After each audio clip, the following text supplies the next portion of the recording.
मंचाच्या आपल्या सगळ्या प्रतिनिधींचं मी मनापासून शिवसेनेच्या वतीने स्वागत करतो।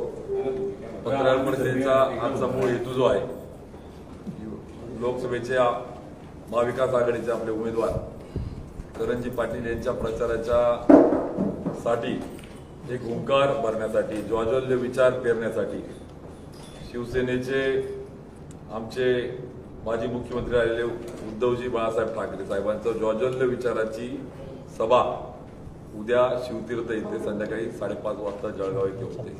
त्यामुळे आपल्या माध्यमातून समाजातल्या, जिल्ह्यातल्या, खानदेशातल्या सर्व घटकांपर्यंत हा संदेश जावा आणि माजी मुख्यमंत्री की ज्यांनी कोरोना काळापासून तर एक निर्मळ, निष्कलंक, चारित्र्यवान आणि एक सच्चा विचाराचा असा जो मुख्यमंत्री अनुभवला आहे, अशा उद्धवजी साहेबांचे विचार ऐकण्यासाठी खानदेशवासियातून अनेक दिवसापासूनची मागणी शिवसैनिकांपासून तर तरुणांपासून तर त्या ठिकाणी जनतेमधून आवाज होता की साहेबांची सभा घेतली पाहिजे। आणि म्हणून साहेबांना विनंती करून उद्या साहेबांची वेळ त्या ठिकाणी मिळाली। उद्या महाविकास आघाडीचे सगळे नेते, आपले उमेदवार उपस्थित राहतील। आजच्या या पत्रकार परिषदेला आमचे संपर्क मंत्री सावंत साहेब, आमचे सर्व पदाधिकारी या ठिकाणी, महापौर पती जयश्री महाजन साहेबांचे पती सुनील महाजन आहे, उपमहापौर आमचे भूषणजी आहेत, आमचे शिवसेनेचे पदाधिकारी या ठिकाणी आहेत। आपल्या सगळ्यांना विनंती करेल की आपल्या माध्यमातून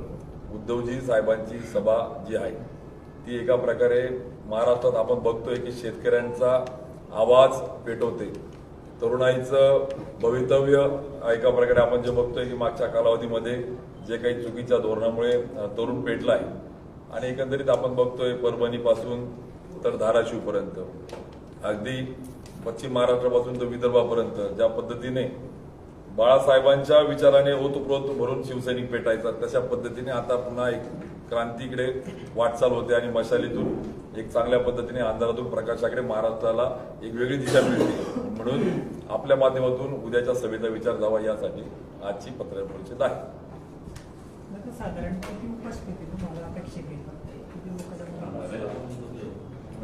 उद्याची सभा ही खरं तर आपण बघितलं की भारतीय जनता पार्टीला ज्या पद्धतीने आमचे राऊत साहेब बोलले एक वाक्य तर ते खूप लागलं, परंतु खरोखर लोकांना आमिष देऊन सभेला आणावं लागतंय। मात्र उद्याची सभा ही आम जनतेची हाक आणि त्या विचाराला घेऊन आम्ही त्या ठिकाणी घेतली। त्यामुळे शिवतीर्थ तुडुंब भरून उद्या ज्याला मिळेल त्या ठिकाणावर उद्या उद्धवजी साहेबांचे विचार ऐकण्याला त्या ठिकाणी शिवसैनिकांच्या पलीकडे सर्वसामान्य युवा, तरुण अलोट गर्दी त्या ठिकाणी होणार आहे। त्यामुळे आम्ही नियोजन करतो आहे की ग्राउंडच्या पलीकडे जरी त्या ठिकाणी झालं नियोजन तरी कसं जास्तीत जास्त LED स्क्रीन, वेगळे माध्यम, मग वेगवेगळ्या पद्धतीने लाईव्ह असतील, जेणेकरून जास्तीत जास्त खानदेशवासियांपर्यंत उद्धवजी साहेबांचा विचार, एकंदरीत वचननामा, त्याच्यातून दिलेली वचनं ज्यामुळे शेतकरी होरपळलाय। एकच उदाहरण मी देईन की ज्या पद्धतीने बळीराजाला ज्या GSTच्या जाच्यामध्ये टाकून खते, बियाणे, औषधी, अवजारं याच्यातले पैसे घेऊन त्याच्या खात्यात सन्मान नावाने जो पैसा टाकला जातो तो अपमान कसा आहे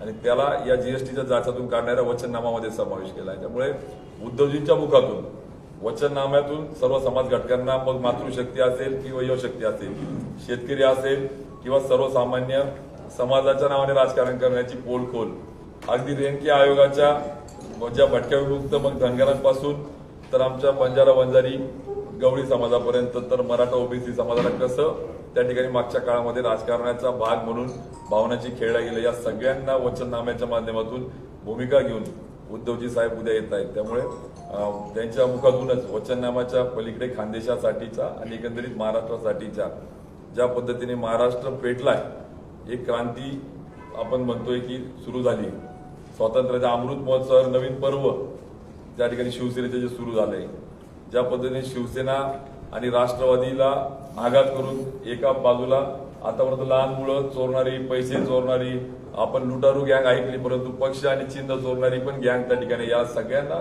सडेतोड उद्या साहेबांची सभा असणार आहे। त्यामुळे आपल्या माध्यमातून सगळ्या समाज घटकांपर्यंत हा संदेश जावा यासाठी आपल्या माध्यमांना आपल्याला विनंती करेल की जास्तीत जास्त घटकांपर्यंत हा संदेश पोहोचवावा। सर उनका टाइम कितना रहेगा सब कुछ बताइएगा।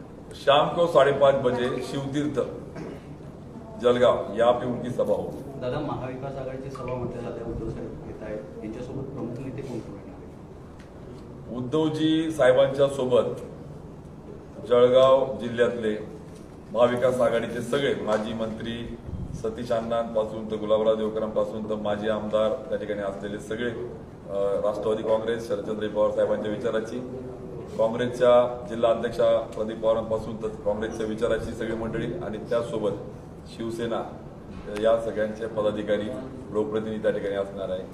राज्याचे कोणते मोठे नेते त्यांच्यासोबत असणार आहे? उद्या उद्धवजी साहेबांची सभा होईल आणि आपण त्यानंतर टप्प्याटप्प्याने ठिकठिकाणी महाविकास आघाडी वेगळ्या नेत्यांच्या सभाचं नियोजन होणार आहे। उद्या उद्धवजी साहेबांची सभा एक प्रमुख त्या ठिकाणी असणार आहे आणि सोबतच निर्भय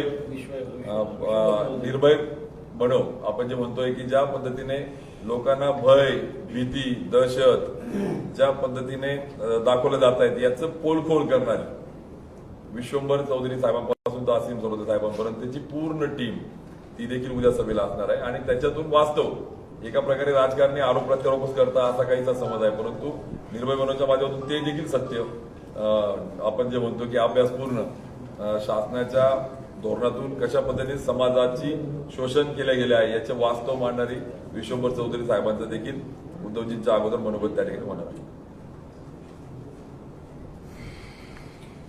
अगोदर निर्भय बनवचे जे विश्वंभर चौधरी आणि असीम चौधरी हे अगोदर बोलतील, नंतर मग निखिल वाळे पण येणार। विश्वंभर चौधरी साहेबांचं कन्फर्मेशन आहे आणि उद्धवजी साहेब असतील।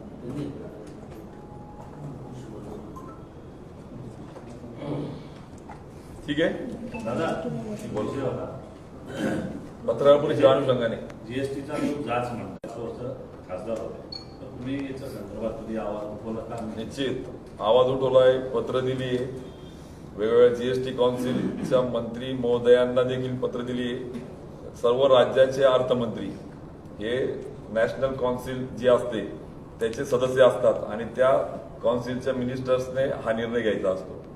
त्यामुळे दुर्दैवाने या सगळ्या संदर्भामध्ये शेतीच्या संदर्भातला किमान ज्याला अन्नदाता म्हणतो आपण, बळीराजा म्हणतो आपण, त्याला तरी वगळलं पाहिजे ही रास्त हाक त्या ठिकाणी होती। त्या संदर्भामध्ये आम्ही वेळोवेळी म्हणून त्यांच्याकडे पाठपुरावा केलाय। ती लाट जी निर्माण होते ती काही उगाचच होत नाही, त्याच्या मागची कारण आहे ओरपडलेला घटक त्याचे त्या ठिकाणी आपण बघतो की अगदी कालच्या 250 रुपये खताच्या भाववाढीपर्यंत म्हणजे ज्या पद्धतीने हे सगळं नियोजन आहे, तर मला असं वाटतं की नियोजनाचा अभाव, रॉ मटेरियल मग इम्पोर्ट करावं लागतं का, त्यासाठी काय अडचणी आहे काय नाही, मग याचं अपयश आहे का, या सगळ्या बाबी उद्याच्या सभेतून आपल्या तरुण वर्गापासून तर शेतकऱ्यांपर्यंत अगदी शहरी वर्गाला स्मार्ट सिटीच्या माध्यमातून ज्या पद्धतीने कमिटमेंट वर्सेस परफॉर्मन्स व्हायला हवं होतं ते झालं नाहीये, शेतकऱ्याच्या दुप्पट उक्तीपर्यंत असेल अशा वेगळ्या बाबी। त्यामुळे मला असं वाटतं इथे पत्रकार परिषद त्या खोलात आता उद्याच्या सभेतून